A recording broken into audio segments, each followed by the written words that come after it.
நம்ம career wise அப்படின்னு நம்ம பார்க்கும்போது ரொம்பவே நல்லா தான் இருக்கு. ஏன்னா 10ஆம் இடத்தோட அதிபனே உங்களுக்கு வந்து துலாம் தான். அந்த வீட்டோட அதிபனே சுக்கிரன் 7ஆம் வீட்டுல இருக்காரு. நிறைய பேரை மீட் பண்ணுவீங்க. இப்போ நிறைய ஆட்களை பார்க்கக்கூடிய ஒரு நேரமா தான் இருக்கும். புது புது ஆட்களை மீட் பண்ண போறீங்க.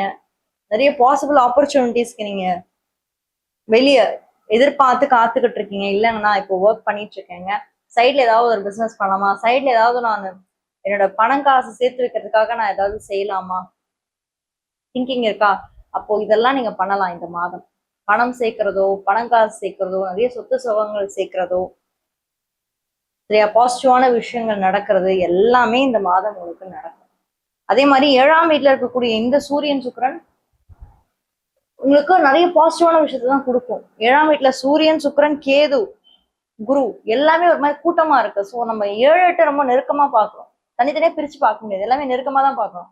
இந்த 4 முக்கியமான கிரகங்கள் வந்து லைஃப்ல வந்து ஒரு நியூ விஷயத்த, நியூ பிகினிங்ஸை கண்டிப்பா ஏற்படுத்தும். தொழில் தொடங்குறதுக்கான வாய்ப்புகளை ஏற்படுத்தும், மாற்றங்களை கொடுக்கும். முக்கியமா 7ஆம் இடம் அப்படின்றது கூட்டு தொழில் நண்பர்கள்.